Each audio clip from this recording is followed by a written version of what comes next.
Este vídeo é para aquele concurseiro, estudante ou algum interessado nesse conteúdo que por alguma circunstância não pode ou não consegue fazer a leitura do texto. Aquele que faz suas caminhadas e coloca o fone de ouvido para ouvir uma música ou, agora, ouvir esta leitura. Aquele que sai do trabalho, que pega o ônibus, lotação, metrô, que está dirigindo e às vezes nem pode se sentar para fazer uma leitura mais sossegada. Então, resolvi fazer esse e outros vídeos fazendo a leitura na íntegra do texto. Não esquece de deixar seu like e se inscrever no canal. Antes da gente começar, deixa eu sugerir outra coisa. Acesse o www.biodidata.com.br que lá você vai poder ver outras leituras que fiz. Outra coisa importante, todas as leituras feitas aqui foram de leis tiradas em sites oficiais, tanto do governo federal quanto de governos estaduais ou de municípios. Vamos começar? Boa leitura! Decreto-Lei nº 4.657, de 4 de setembro de 1942. Lei de Introdução às Normas do Direito Brasileiro. Redação dada pela Lei nº 12.376, de 2010. O Presidente da República, usando da atribuição que lhe confere o artigo 180 da Constituição, decreta. Artigo 1º, salvo disposição contrária, a lei começa a vigorar em todo o país 45 dias depois de oficialmente publicada. Parágrafo 1º, nos estados estrangeiros, a obrigatoriedade da lei brasileira, quando admitida, se inicia 3 meses depois de oficialmente publicada. Vide Lei nº 1991, de 1953, vide Lei nº 2145, de 1953, vide Lei nº 2598, de 1955, vide Lei nº 2410, de 1955, vide Lei nº 2770, de 1956, vide Lei nº 3244. De 1957, vide Lei nº 4.966, de 1966, vide Decreto-Lei nº 333, de 1967, vide Lei nº 2.807, de 1956, vide Lei nº 4.820, de 1965. Parágrafo 3º, se antes de entrar a lei em vigor, ocorrer nova publicação de seu texto destinada à correção, o prazo deste artigo e dos parágrafos anteriores começará a correr da nova publicação. Parágrafo 4º, as correções a texto de lei já em vigor consideram-se lei nova. Artigo 2º, não se destinando à vigência temporária, a lei terá vigor até que outra modifique ou revogue.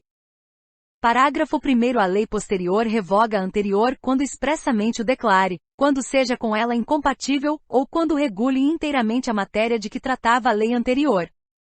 Parágrafo 2º, a lei nova, que estabeleça disposições gerais ou especiais a par das já existentes, não revoga nem modifica a lei anterior. Parágrafo 3º, salvo disposição em contrário, a lei revogada não se restaura por ter a lei revogadora perdido a vigência. Artigo 3º, ninguém se escusa de cumprir a lei, alegando que não a conhece. Artigo 4º, quando a lei for omissa, o juiz decidirá o caso de acordo com a analogia, os costumes e os princípios gerais de direito. Artigo 5º, na aplicação da lei, o juiz atenderá aos fins sociais a que ela se dirige e às exigências do bem comum. Artigo 6º, a lei em vigor terá efeito imediato e geral, respeitados o ato jurídico perfeito, o direito adquirido e a coisa julgada. Redação dada pela Lei nº 3.238, de 1957. Parágrafo 1º, reputa-se ato jurídico perfeito o já consumado segundo a lei vigente ao tempo em que se efetuou, incluído pela Lei nº 3.238, de 1957. Parágrafo 2º, consideram-se adquiridos assim os direitos que o seu titular, ou alguém por ele possa exercer, como aqueles cujo começo do exercício tenha termo pré-fixo, ou condição pré-estabelecida inalterável, a arbítrio de outrem, incluído pela Lei nº 3.238, de 1957. Parágrafo 3º, chama-se coisa julgada ou caso julgado a decisão judicial de que já não caiba recurso, incluído pela Lei nº 3.238, de 1957. Artigo 7º, a lei do país em que domiciliada a pessoa determina as regras sobre o começo e o fim da personalidade, o nome, a capacidade e os direitos de família. Parágrafo 1º. Realizando-se o casamento no Brasil, será aplicada a lei brasileira quanto aos impedimentos dirimentes e às formalidades da celebração. Parágrafo 2º. O casamento de estrangeiros poderá celebrar-se perante autoridades diplomáticas ou consulares do país de ambos os nubentes. Redação dada pela Lei nº 3.238, de 1957. Parágrafo 3º. Tendo os nubentes domicílio diverso, regerá os casos de invalidade do matrimônio a lei do primeiro domicílio conjugal. Parágrafo 4º. O regime de bens, legal ou convencional, obedece à lei do país em que tiverem os nubentes domicílio, e se este for diverso, à do primeiro domicílio conjugal. Parágrafo 5º. O estrangeiro casado, que se naturalizar brasileiro pode, mediante expressa anuência de seu cônjuge, requerer ao juiz, no ato de entrega do decreto de naturalização, se apostile ao mesmo a adoção do regime de comunhão parcial de bens, respeitados os direitos de terceiros e dada esta adoção ao competente registro. Redação dada pela Lei nº 6.515, de 1977. Parágrafo 6º. Divórcio realizado no estrangeiro, se um ou ambos os cônjuges forem brasileiros, só será reconhecido no Brasil depois de um ano da data da sentença, salvo se houver sido antecedida de separação judicial por igual prazo, caso em que a homologação produzirá efeito imediato, obedecidas as condições estabelecidas para a eficácia das sentenças estrangeiras no país. O Superior Tribunal de Justiça, na forma de seu regimento interno, poderá reexaminar, a requerimento do interessado, decisões já proferidas em pedidos de homologação de sentenças estrangeiras de divórcio de brasileiros, a fim de que passem a produzir todos os efeitos legais. Redação dada pela Lei nº 12.036, de 2009. Parágrafo 7º. Salvo o caso de abandono, o domicílio do chefe da família estende-se ao outro cônjuge e aos filhos não emancipados, e o do tutor ou curador aos incapazes sob sua guarda. Parágrafo 8º. Quando a pessoa não tiver domicílio, considerar-se-á domiciliada no lugar de sua residência ou naquele em que se encontre. Artigo 8º. Para qualificar os bens e regular as relações a eles concernentes, aplicar-se-á a lei do país em que estiverem situados. Parágrafo 1º. Aplicar-se-á a lei do país em que for domiciliado o proprietário, quanto aos bens móveis que ele trouxer ou se destinarem a transporte para outros lugares. Parágrafo 2º. O penhor regula-se pela lei do domicílio que tiver a pessoa, em cuja posse se encontre a coisa apenhada. Artigo 9º. Para qualificar e reger as obrigações, aplicar-se-á a lei do país em que se constituírem. Parágrafo 1º. Destinando-se a obrigação a ser executada no Brasil e dependendo de forma essencial, será esta observada, admitidas as peculiaridades da lei estrangeira quanto aos requisitos extrínsecos do ato. Parágrafo 2º. A obrigação resultante do contrato reputa-se constituída no lugar em que residir o proponente. Artigo 10. A sucessão por morte ou por ausência obedece à lei do país em que domiciliado o defunto ou desaparecido, qualquer que seja a natureza e a situação dos bens. Parágrafo 1º. A sucessão de bens de estrangeiros situados no país será regulada pela lei brasileira em benefício do cônjuge ou dos filhos brasileiros, ou de quem os represente, sempre que não lhe seja mais favorável a lei pessoal do de cujos. Redação dada pela Lei nº 9.047, de 1995. Parágrafo 2º. A lei do domicílio do herdeiro ou legatário regula a capacidade para suceder. Artigo 11. As organizações destinadas a fins de interesse coletivo, como as sociedades e as fundações, obedecem à lei do Estado em que se constituírem. Parágrafo 1º. Não poderão, entretanto, ter no Brasil filiais, agências ou estabelecimentos antes de serem os atos constitutivos aprovados pelo governo brasileiro, ficando sujeitas à lei brasileira. Parágrafo 2º. Os governos estrangeiros, bem como as organizações de qualquer natureza, que eles tenham constituído, dirijam ou hajam investido de funções públicas, não poderão adquirir no Brasil bens imóveis ou susceptíveis de desapropriação. Parágrafo 3º. Os governos estrangeiros podem adquirir a propriedade dos prédios necessários à sede dos representantes diplomáticos ou dos agentes consulares. Vide Lei nº 4.331, de 1964. Artigo 12. É competente a autoridade judiciária brasileira, quando for o réu domiciliado no Brasil ou aqui tiver de ser cumprida a obrigação Parágrafo 1º. Só a autoridade judiciária brasileira compete conhecer das ações relativas a imóveis situados no Brasil. Parágrafo 2º. A autoridade judiciária brasileira cumprirá, concedido o exequatur segundo a forma estabelecida pela lei brasileira, as diligências deprecadas por autoridade estrangeira competente, observando a lei desta, quanto ao objeto das diligências. Artigo 13. A prova dos fatos ocorridos em país estrangeiro rege-se pela lei que nele vigorar, quanto ao ônus e aos meios de produzir-se, não admitindo os tribunais brasileiros provas que a lei brasileira desconheça. Artigo 14. Não conhecendo a lei estrangeira, poderá o juiz exigir de quem a invoca a prova do texto e da vigência.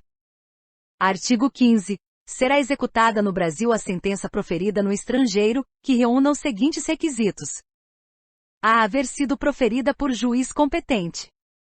B. Terem sido as partes citadas ou haver-se legalmente verificado a revelia.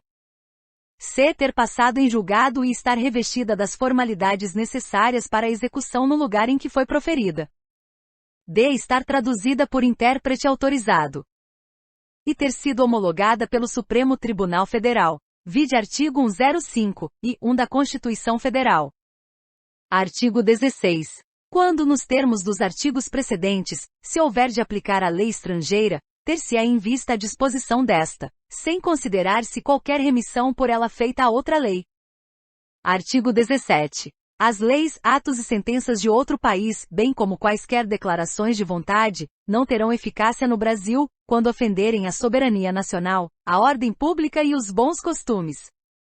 Artigo 18. Tratando-se de brasileiros, são competentes as autoridades consulares brasileiras para lhe celebrar o casamento e os mais atos de registro civil e de tabelionato, inclusive o registro de nascimento e de óbito dos filhos de brasileiros ou brasileira nascido no país da sede do consulado. Redação dada pela Lei nº 3.238, de 1957. Parágrafo 1º. As autoridades consulares brasileiras também poderão celebrar a separação consensual e o divórcio consensual de brasileiros, não havendo filhos menores ou incapazes do casal e observados os requisitos legais quanto aos prazos, devendo constar da respectiva escritura pública as disposições relativas à descrição e à partilha dos bens comuns e à pensão alimentícia e ainda, ao acordo quanto à retomada pelo cônjuge de seu nome de solteiro ou à manutenção do nome adotado quando se deu casamento, incluído pela Lei nº 12.874, de 2013 vigência.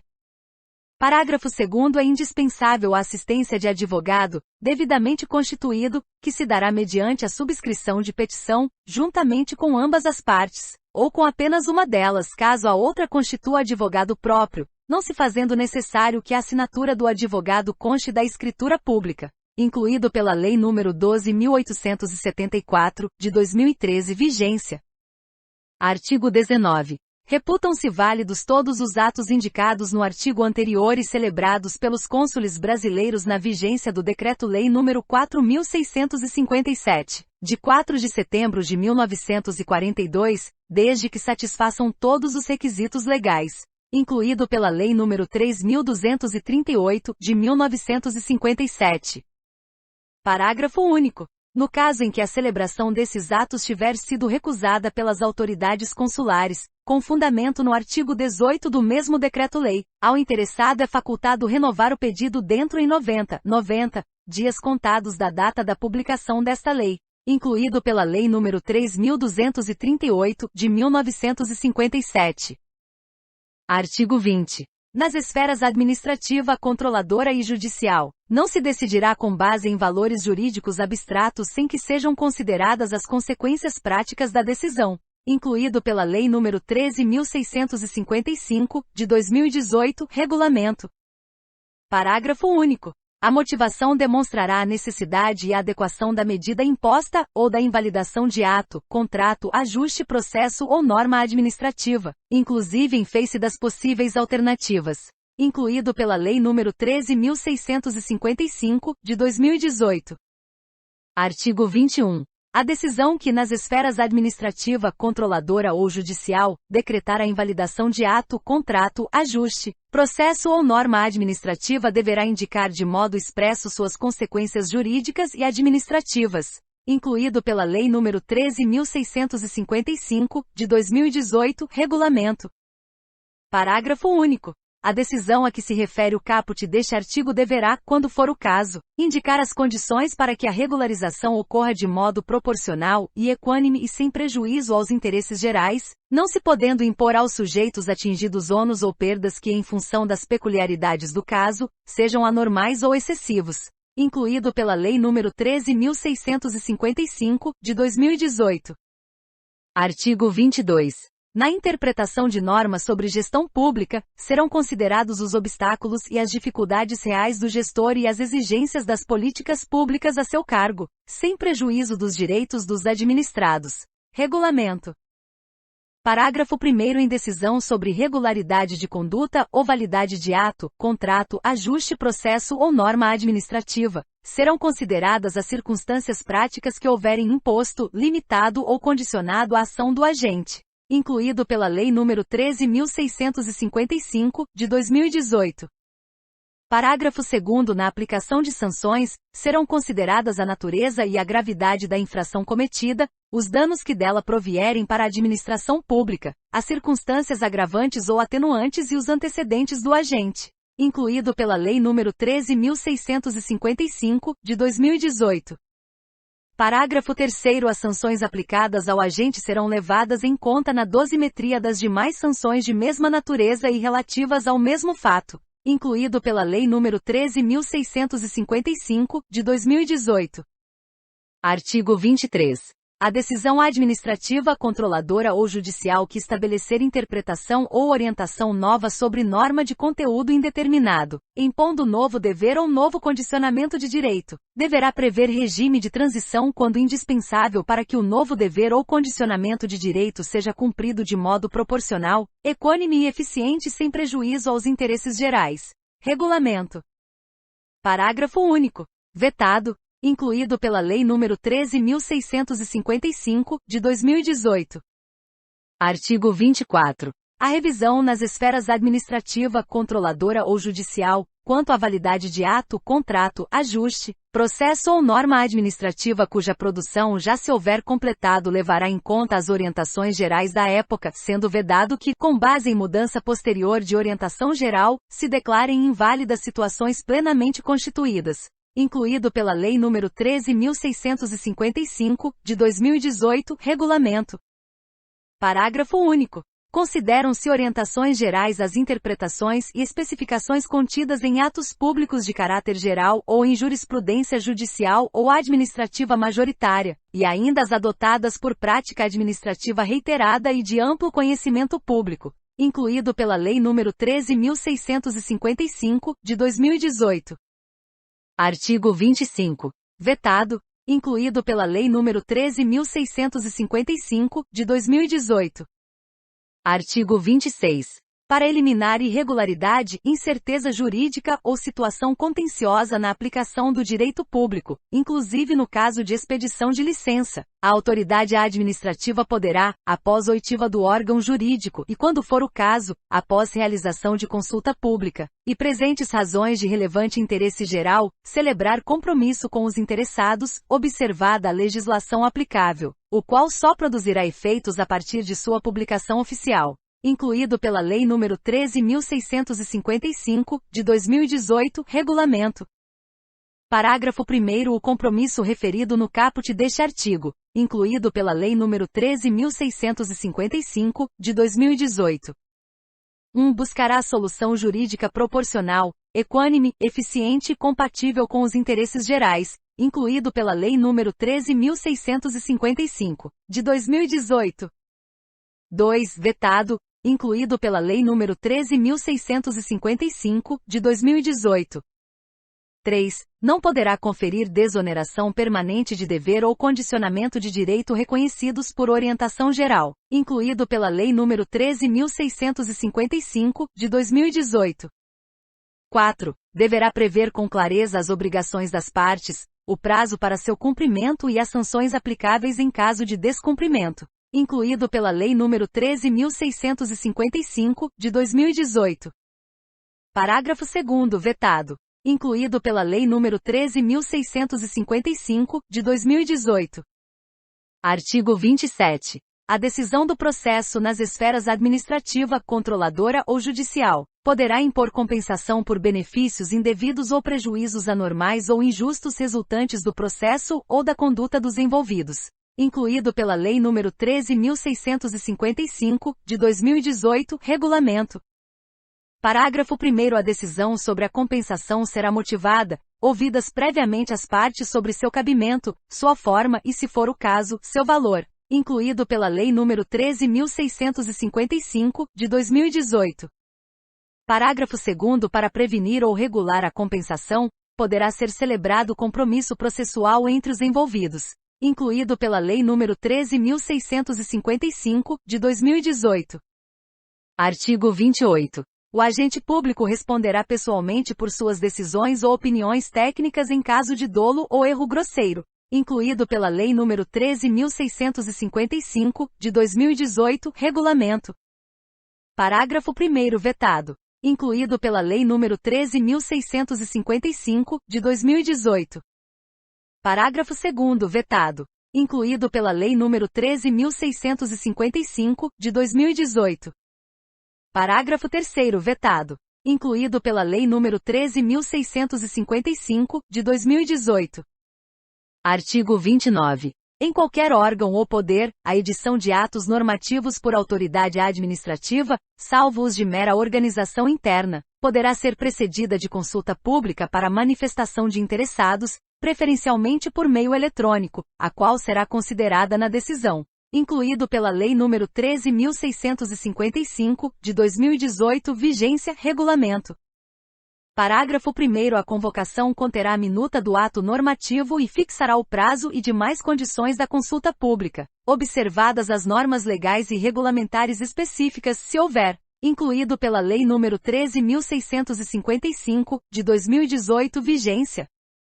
Parágrafo 2º. Vetado, incluído pela Lei nº 13.655, de 2018, vigência.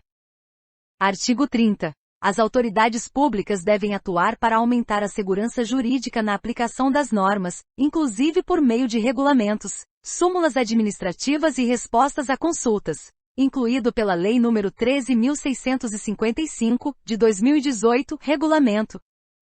Parágrafo único. Os instrumentos previstos no caput deste artigo terão caráter vinculante em relação ao órgão ou entidade a que se destinam, até ulterior revisão, incluído pela Lei nº 13.655, de 2018. Rio de Janeiro, 4 de setembro de 1942, 121º da Independência e 54º da República. Getúlio Vargas. Alexandre Marcondes Filho. Osvaldo Aranha. Este texto não substitui o publicado no Diário Oficial da União de 9 de setembro de 1942, retificado em 8 de outubro de 1942 e retificado em 17 de junho de 1943,